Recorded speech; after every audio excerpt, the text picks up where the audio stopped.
नहीं सत्संग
तो आज यहाँ जयपुर में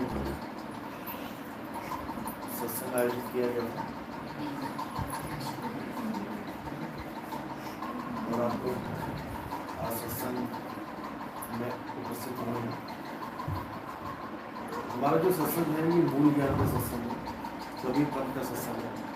आप लोग ने शायद कबीर पंथ के सत्संग ना सुने भी हों तो उस मूल बात को ना समझ पाए हों जो आज आपको यहाँ पता लगेगी, क्योंकि हम सब एक परमात्मा के बच्चे हैं। सबको पता है कि एक परमात्मा है, लेकिन झगड़ा किस बात का है, विरोध किस बात का है? क्योंकि हमने उस एक परमात्मा के अनंतों नाम रख लिए हैं, इसलिए हम अपने अपने परमात्मा के नामों में उलझे हुए हैं, बड़ा करने में लगे हैं। सबको पता है कि एक रब है, एक अल्लाह है, एक वाहिगुरु, एक गॉड, एक राम है। दो किसी ने नहीं बोला, लेकिन हम दो बना के बैठ गए हैं केवल और केवल नाम की वजह से। अल्लाह और राम ये दो नहीं है। जब तक ये चीज़ आप नहीं समझोगे, जब तक आपका ये विरोध कभी खत्म ही नहीं होगा।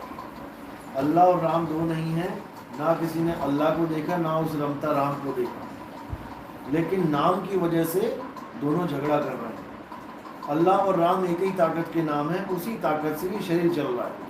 आपका जो शरीर चल रहा है ये अल्लाह की वजह से, राम की वजह से चल रहा है। जैसे ही वो इस शरीर से अलग हो जाता है, आपका शरीर डेड हो जाता है, आपका शरीर मर जाता है। अब वो अल्लाह और राम जो है वो केवल नाम नहीं है कि केवल नाम है, वो एक ताकत है, उसकी एक हस्ती है। उस हस्ती के बारे में आज हम जानेंगे कि वो क्या है, कैसे पहचाने उसे। तो गीता में आप देखेंगे, गीता ग्रंथ हमारा सबसे उच्च कोटि का ग्रंथ है हिंदू धर्म का, जिसमें श्री कृष्ण जी ने पूरा ज्ञान समझाने की कोशिश करी। किसे?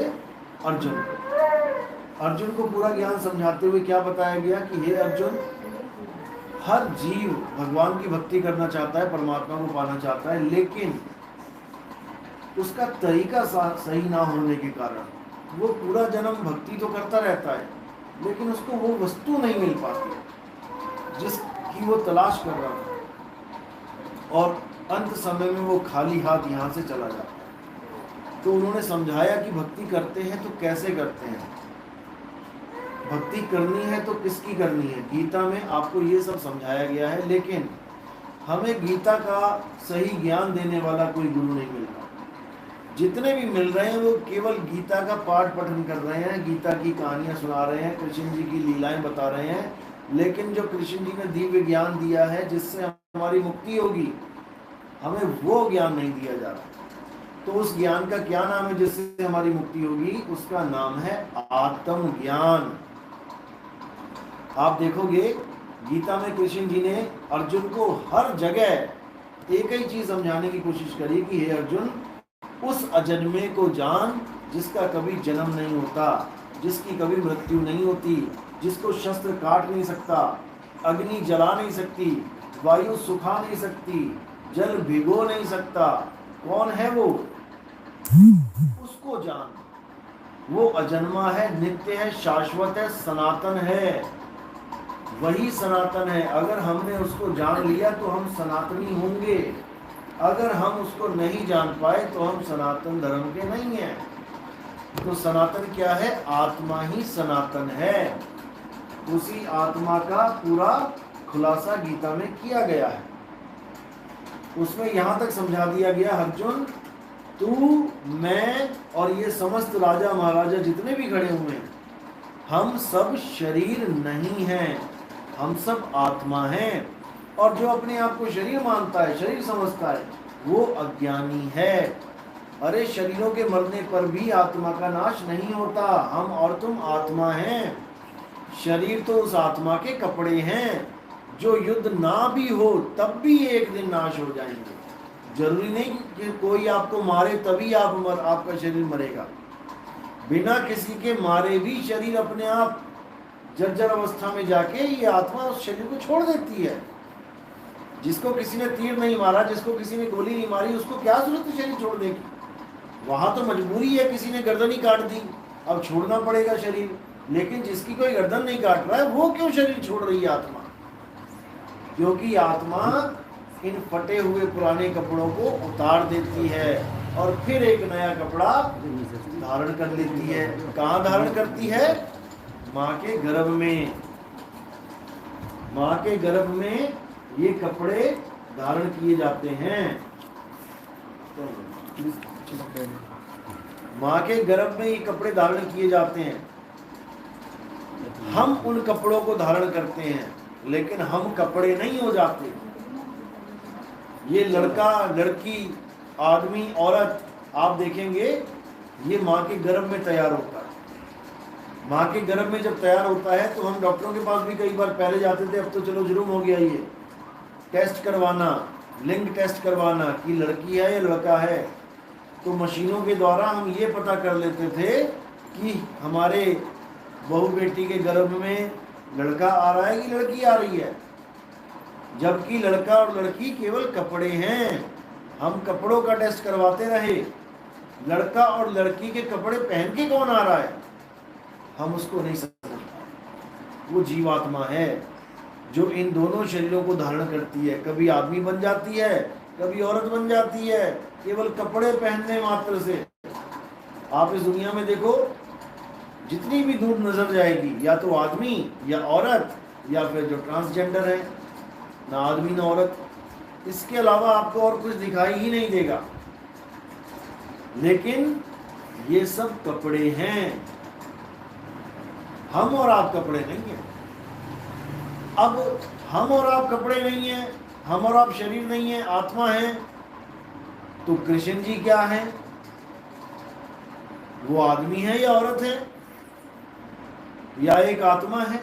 अगर हम उन्हें आदमी और औरत बना दें कि कृष्ण जी तो आदमी है, तो भाई आदमी तो एक चूल्हा है, मनुष्य है तो मानुष तो एक चूल्हा है। तो चूल्हा तो नहीं है कृष्ण जी, चूल्हा मतलब कपड़े। मनुष्य चोला धारण किया, उन्होंने धारण किया है, वो मनुष्य नहीं हो गए। जैसे उन्होंने मछली का भी अवतार धारण किया था। मछली मत्स्य अवतार सुना है ना? पहला अवतार कौन सा है? विष्णु जी का, मछली का अवतार। तब उन्होंने मछली का चोला धारण किया। अब कोई कहे कि नहीं विष्णु जी मछली ही थे, अरे भाई मछली नहीं थे, क्योंकि अगला उन्होंने फिर कछुए का धारण कर लिया, कछुए का अवतार लिया। जब समुद्र मंथन चल रहा था, तब जो कछुआ था जिसके ऊपर वो शिला रखी गई थी, वो विष्णु जी का ही अवतार था। अब कोई कहे विष्णु जी तो कछुआ हैं, तो वो कछुआ भी नहीं है, क्योंकि कछुआ तो एक शरीर है, कुछ देर के लिए धारण किया, उतार देंगे। उतारने के बाद जो बचा वो क्या है?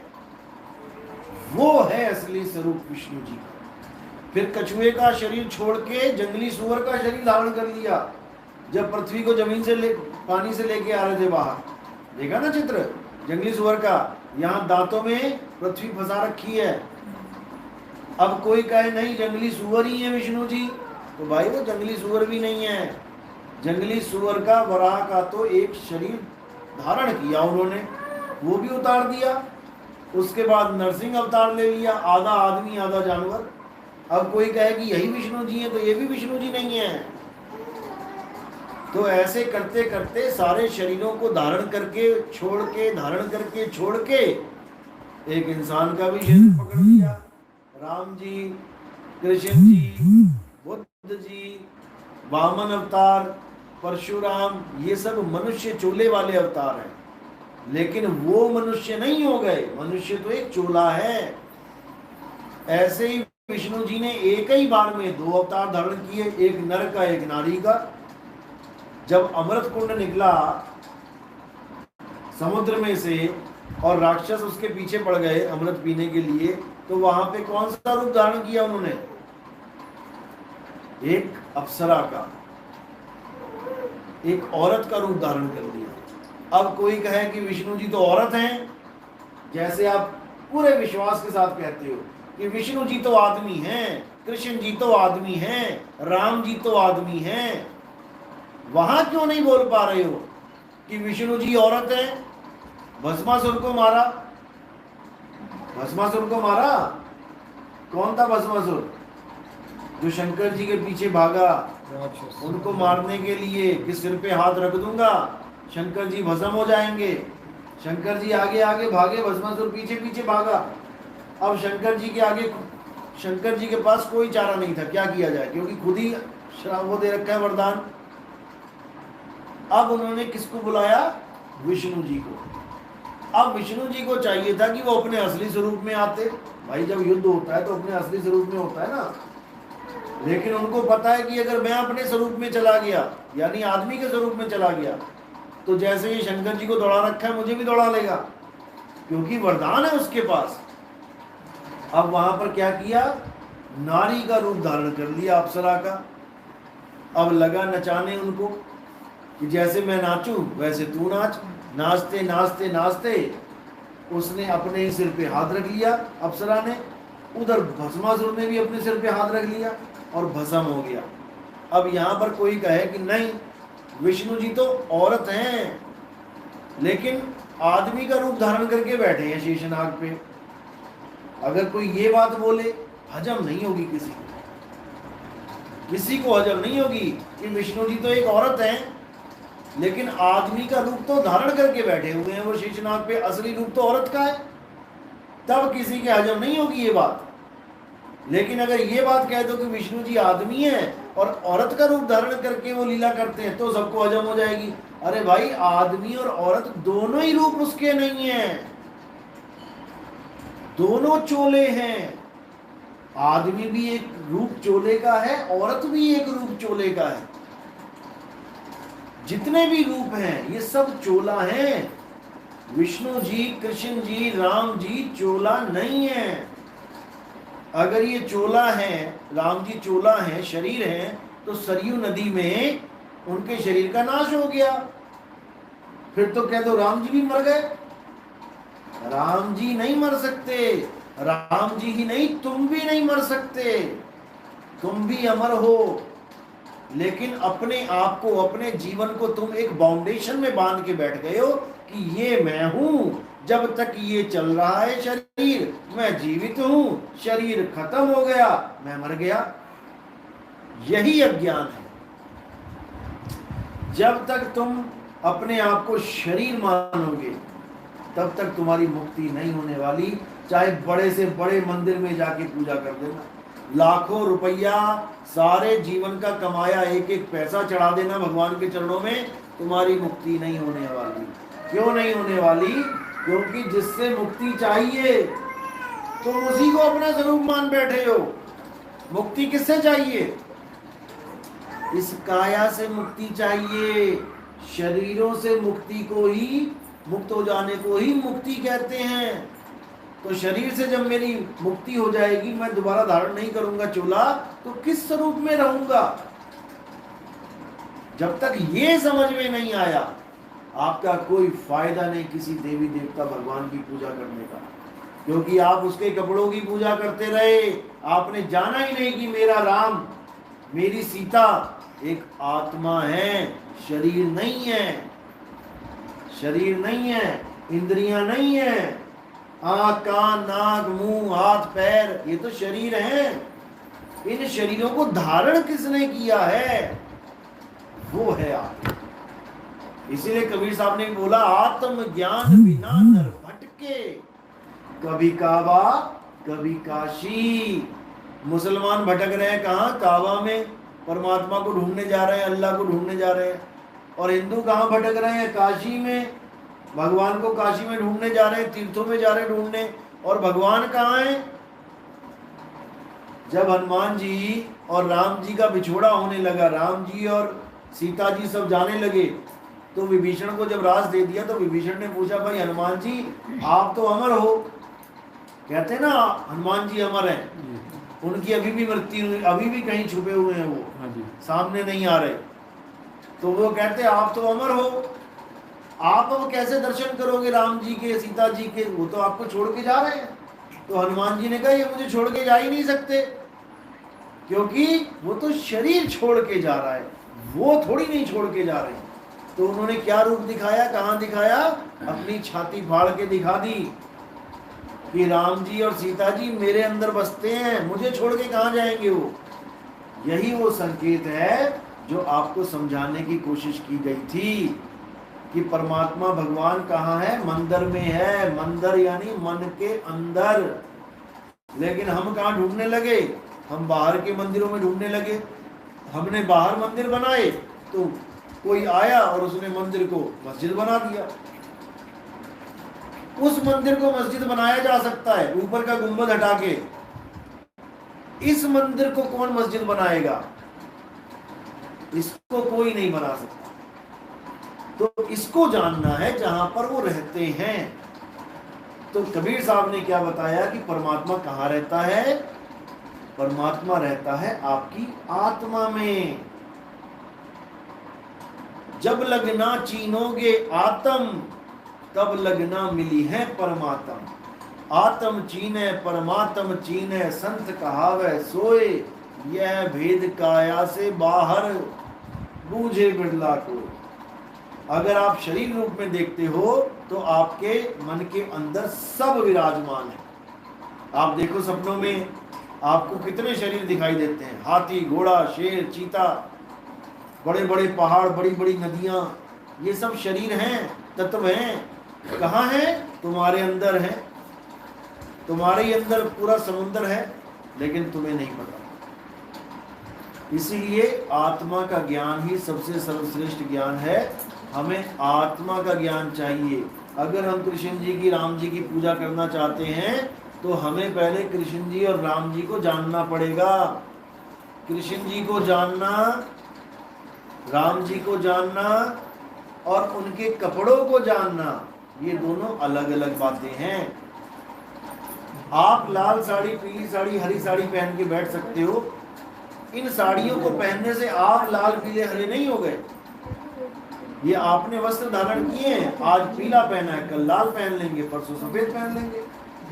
इसी प्रकार ये सारे शरीर, कभी कोई शरीर धारण किया, कभी कोई धारण किया, कभी कोई धारण किया।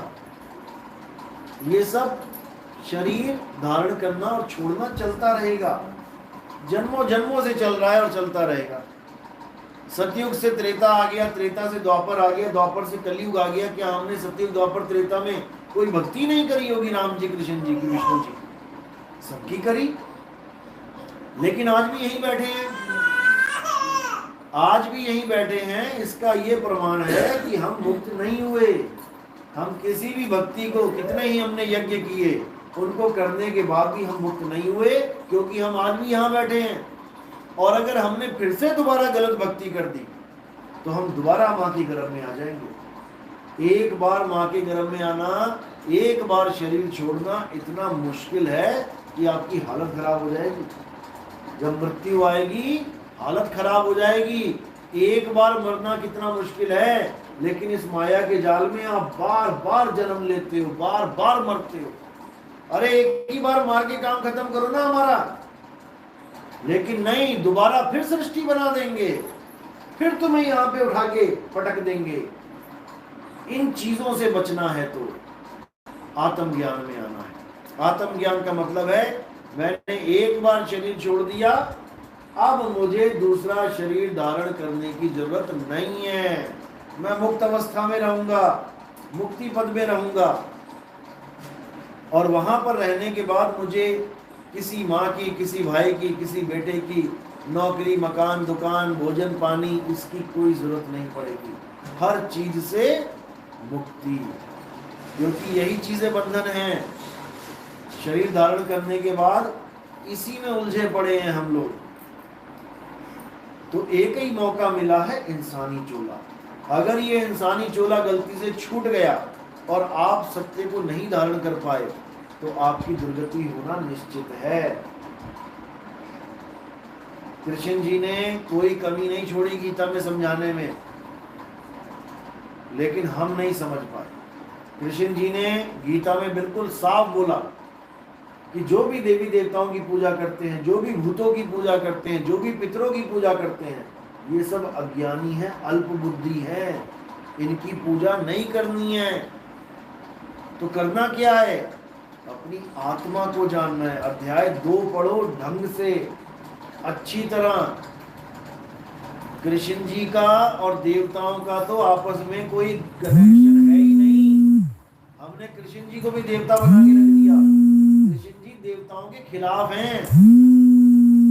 जब उन्होंने उंगली पे पहाड़ उठाया, देखिए फोटो, हनुमान जी ने पहाड़ उठाया, देखी हनुमान जी पहाड़ लेके उड़ रहे हैं। क्यों उठाया था हनुमान जी ने पहाड़? क्योंकि वो चीन नहीं पाए कि संजीव की बूटी कौन सी है। बहुत सारी बूटियां थी, तो उन्होंने क्या किया, पूरा पहाड़ी उठा के ले आए कि जो चाहिए होगा ले लेंगे उसमें से। लेकिन कृष्ण जी को कौन सा पहाड़ उठाने की जरूरत पड़ गई? क्यों? कौन सी संजीवनी बूटी लानी थी? क्यों उठाया कृष्ण जी ने पहाड़? किसके साथ झगड़ा हो रहा था? इंद्र के साथ। इंद्र के साथ। इंद्र कौन है? देवता है या देवताओं का राजा? देवताओं का राजा। तो जब देवताओं के राजे के साथ झगड़ा हो रहा है तो कृष्ण जी कैसे कह सकते हैं कि देवताओं की पूजा करो? जिस देश के राजा के साथ हमारा झगड़ा हो रहा है, उस देश के एमएलए, सीएम, इनको कौन पूजे? आप पढ़ो 7वां अध्याय, अच्छी तरह पढ़ो। उसमें सारे देवताओं का खंडन कर दिया, एक भी देवता को नहीं पूजा। एस्कॉन मंदिर में जाओ, हर बड़े शहरों में एस्कॉन टेम्पल है। आप उनको हनुमान जी की पूजा करवा के दिखा दो, आप उनको भोले शंकर की पूजा करते हुए देख लो कभी। अंग्रेज लोग जो ढोलकियां बजाते आते हैं, हरे कृष्णा हरे रामा, उनको कहो जरा कि किसी और देवता की पूजा करके दिखाओ, एक भी नहीं करेगा। चाहे गुरु बैठा हो, चाहे चेला बैठा हो, करके दिखा दे वो। YouTube खोलोगे, झगड़ा चल रहा है आपस में इन लोगों का। ये कह रहे हैं कृष्ण जी परमात्मा है, और शंकर जी वाले कह रहे हैं अरे भाई शिव जी से विष्णु जी की उत्पत्ति हुई है। आप महाशिव शिव महापुराण पढ़ो, उसमें विष्णु जी की उत्पत्ति शिव जी से दिखा रखी है। वो विष्णु पुराण दिखा रहे हैं, वो शिव पुराण दिखा रहे हैं। विष्णु पुराण में लिखा है कि विष्णु जी से पैदा हुए शंकर जी, शिव पुराण में लिखा है शिव जी से पैदा हुए विष्णु जी। इनका अपना झगड़ा नहीं खत्म हो पा रहा। नहीं तो आप शिव जी की पूजा करवा के दिखा दो एस्कॉन मंदिर में, एक भी नहीं करेगा, क्योंकि वहां पे वर्जित है। गीता का 7वां अध्याय वर्जित करता है कि किसी देवी देवताओं की पूजा नहीं करनी है। जो देवी देवताओं की पूजा करेगा वो देवलोक को जाएगा, और जो भूतों की पितरों की पूजा करेगा वो पितरलोक में जाएगा। यानी तुमने जाना तो था अपने पिताजी के घर और तुम चले गए पड़ोसियों के घर। पिता कभी नहीं मिलने वाला, लेकिन हमें कोई ये बताने वाला है ही नहीं। सबको बस इतना पता है कि मंदिर में घंटियां बजवाओ, प्रोग्राम करो और चंदा चढ़वाओ, पैसा चढ़वाओ और जाओ। अब तुम राम की पूजा करो, श्याम की पूजा करो, हनुमान जी की करो, तुम गोरखनाथ की करो, तुम किसी की भी करो, तुम जानो, तुम्हारा काम जाने। ये सब चल रहा है। सत्य बताने के लिए कोई आगे नहीं आ रहा है। लेकिन अगर हम खोजी हो जाएं, हम खोज करें, तो हम सत्य से दूर नहीं रह पाएंगे। इसीलिए कबीर साहब ने खोजी की महिमा गाई है। खोजी होए तुरंत मिल जाऊं, एक पल की तलाश में, कहे कबीर सुनो भाई साधो, मैं तो हूं विश्वास में। हमें एक परमात्मा की पूजा करनी चाहिए, और वो एक परमात्मा कहीं बाहर नहीं है। सब घट मेरा साइया, सुनी सेज न कोई, बलिहारी व घट की, जिस घट पर घट होए। इस दुनिया में अगर 1 करोड़ पंखे चल रहे हैं तो करंट किसके पास है? 1 करोड़ के पास है, तभी तो चल रहे हैं। जितने भी लोग चल रहे हैं, जितने भी, सबके पास परमात्मा है, लेकिन अपना परमात्मा पता नहीं और पड़ोसी की पूजा करने जा रहे हो। अपने परमात्मा को जानो। कौन है जिसकी वजह से तुम्हारी ये काया चल रही है? आत्मा की वजह से। आत्मा ना हो तुम्हारी एक उंगली ना हिले। तुम अपनी माँ को माँ कह रहे हो, अपने पति को पति कह रहे हो, अपने बच्चों से प्यार कर रहे हो, केवल आत्मा की वजह से। तुम्हारे बच्चे में आत्मा ना हो ना तो रख के दिखाओ जरा, 1 साल 2 साल 3 साल, कितनी प्यारी माँ क्यों ना हो, रख के दिखाओ जरा। जब सड़ने लग जाएगी तो खुद ही कहोगे अरे ले जा इसको। तो किससे प्यार किया? आत्मा से कि शरीर से? आत्मा से। शरीर से प्यार किया होता तो कौन भूखे जाके? कौन भूखे अपनी माँ को जाके? लेकिन गलती से आत्मा को शरीर मान बैठे, गलती से अपनी माँ को शरीर मान बैठे हो, गलती से अपने पापा को शरीर मान बैठे हो, गलती से अपने बच्चों को शरीर मान बैठे हो। ये तुम्हारी गलती है, इस गलती को सुधारना है। और कहते भी हो, किसी की माँ मर गई, गले लग के रोगे और फिर कहोगे मेरी माँ मुझे छोड़ के चली गई। चली कहाँ गई? ये लेटी तो है। क्योंकि माँ आत्मा थी इसलिए चली गई, शरीर थोड़ी नहीं थी। अगर शरीर माँ है तो क्यों रो रहे हो? शरीर तो बड़ा ही है। मेन मुद्दा आत्मा है। आत्मा नहीं तो कुछ भी नहीं। देवी भागवत पढ़ो, उसमें लिखा है माता जो दुर्गा हैं, प्रकृति यानी तत्व होने की वजह से वो औरत दिखाई देती हैं। नहीं तो माँ दुर्गा ना औरत है, ना आदमी, ना नपुंसक। अब बताओ, ये श्रीमद् देवी भागवत का ज्ञान बता रहा हूं मैं। जो सारे उसको मैया मैया कर रहे हो, वो कह रही मैं मैया भी नहीं हूं, तुम मुझे जान ही नहीं सकते। तुम कब जानोगे? जब तुम्हारे जीवन में एक ऐसा गुरु आएगा जो आत्मा का ज्ञान रखता है, वही तुम्हें तुम्हारी आत्मा का ज्ञान दे सकता है। अध्याय 4 34वां श्लोक गीता का पढ़ो। अगर भगवान को अपनी पूजा करवानी थी तो बीच में गुरु को क्यों ले आए?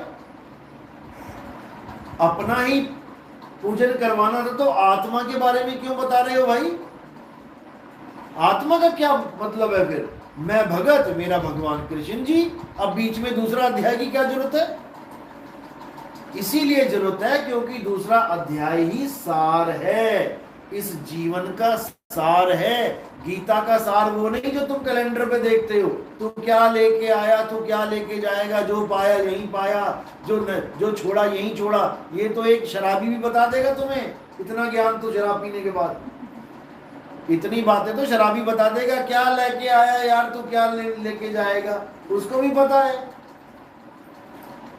गीता का सार है आत्मज्ञान, जिसको शस्त्र काट नहीं सकता, अग्नि जला नहीं सकती, वायु सुखा नहीं सकती, जल भिगो नहीं सकता। उस ज्ञान को प्राप्त करना है, तब जाके समझो कि तुम्हें कुछ प्राप्ति हुई।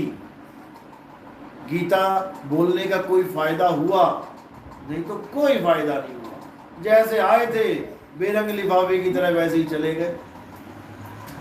तो इसी को समझना है। इसी ज्ञान को धारण करने के लिए राम जी और कृष्ण जी को भी गुरु बनाने पड़े।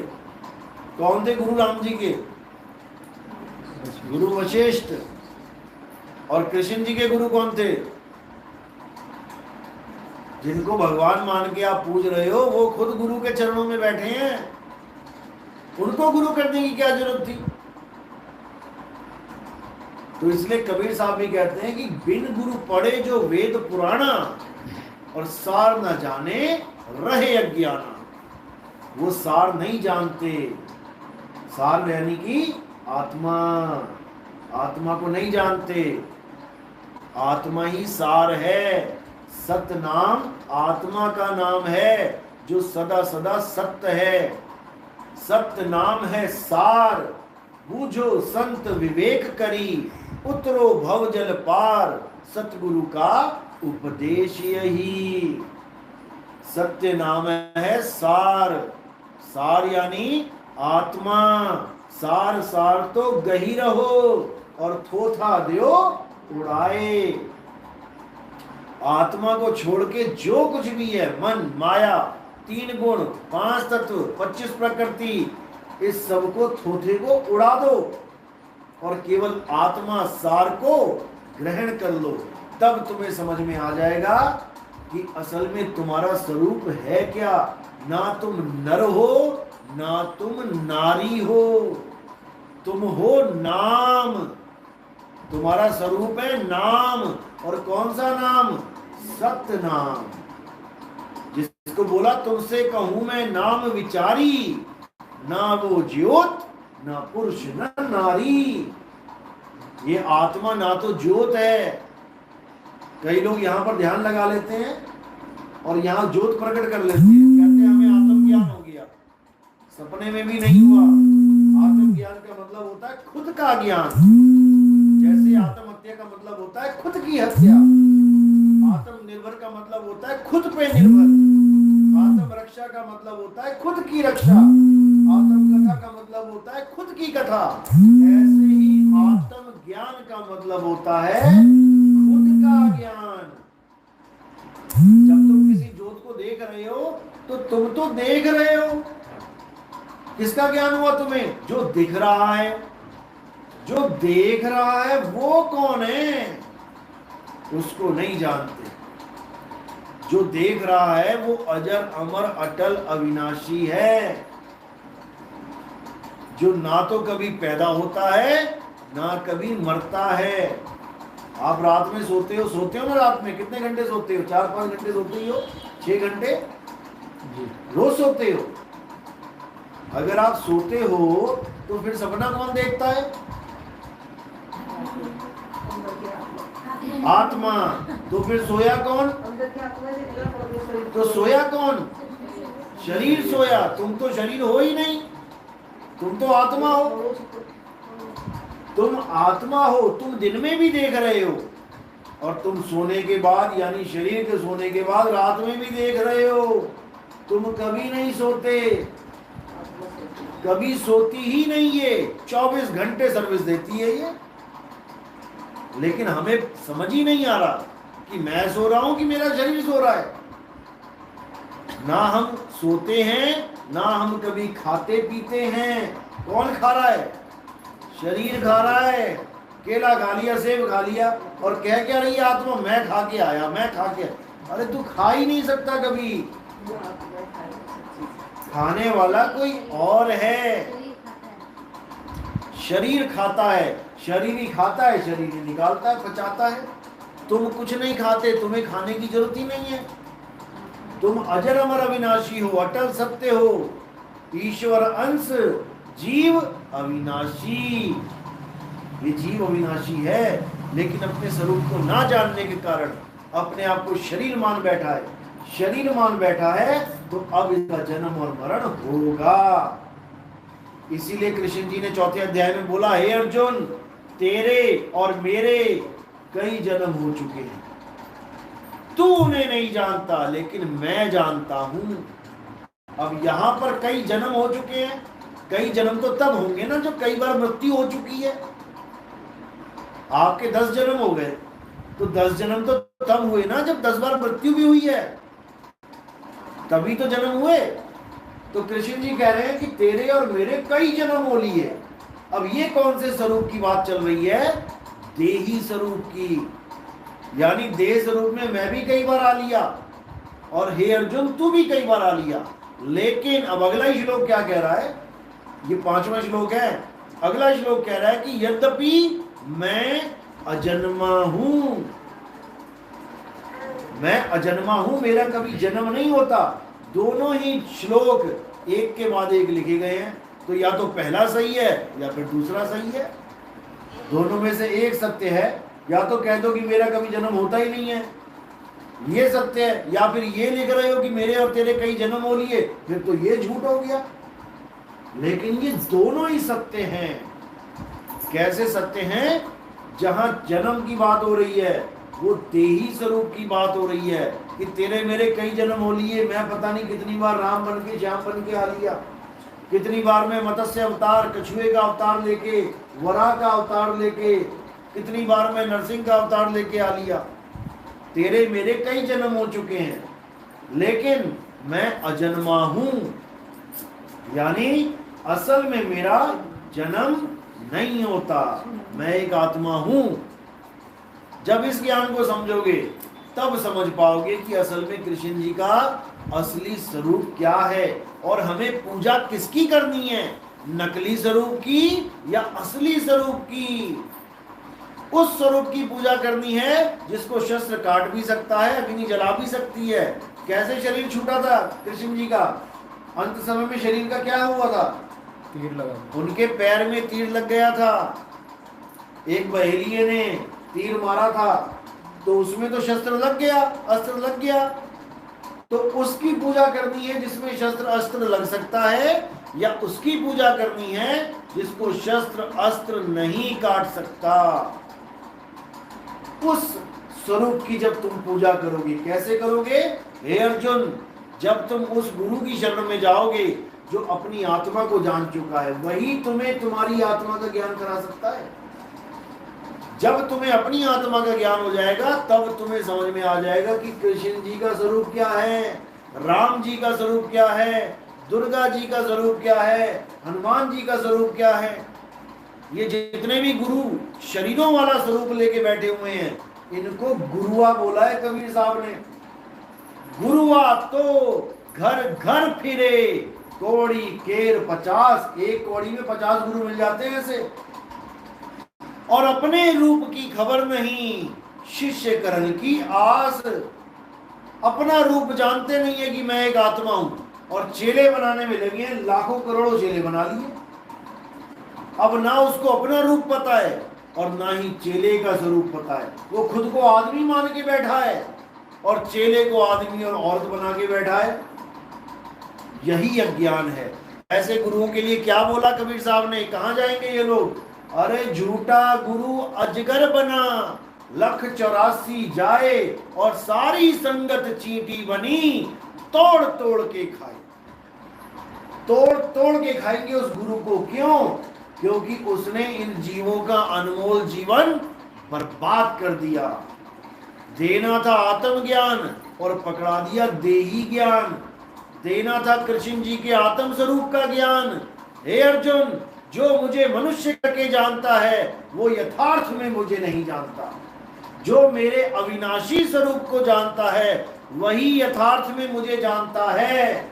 और जो जैसी साधना करेगा, अंत समय में जैसी जिसकी मति होगी वैसी ही उसकी गति हो जाएगी।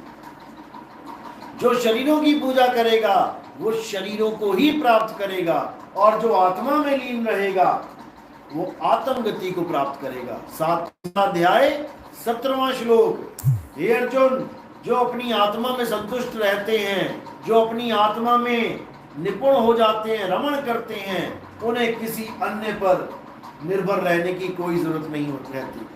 वो किसी और के अधीन नहीं रहते और उन पर कोई धार्मिक कर्म कर्तव्य लागू ही नहीं होता। उनको किसी मंदिर जाने की जरूरत नहीं, उनको कहीं तीर्थ पूजा करने की जरूरत नहीं, कहीं घंटियां बजाने की जरूरत नहीं, कुछ करने की जरूरत नहीं। वो बस अपनी आत्मा में लीन रहे। अपनी आत्मा में लीन जो हो जाते हैं वो अपने स्वरूप को प्राप्त कर लेते हैं, और वो ही जीव स्थित प्रज्ञ कहलाते हैं। स्थित प्रज्ञ का मतलब है अब वो ऐसी स्थिति में स्थित हो गए, अब उन्हें जन्म मरण का रोग नहीं लगेगा, अब उनको कहीं आने जाने की जरूरत नहीं है। तो ये ज्ञान दिया गया गीता में, लेकिन अज्ञानी जीवों ने, अज्ञानी गुरुओं लोगों ने ये ज्ञान कभी किसी को दिया ही नहीं। आत्मा आत्मा तो सब करते रहे, क्योंकि गीता में लिखा है इसलिए करना पड़ रहा है, लेकिन पूजा फिर शरीरों की करवाते रहे। ज्ञान फिर वही पकड़ा दिया कि कृष्ण जी मृग नैनी, हिरणी जैसी आंखों वाले, और बांसुरी पकड़ के खड़े हैं उनकी पूजा करो। यही अज्ञान है। इसी को सभी बड़े उन्होंने सी फोटो दिखाई वो भक्तों ने बना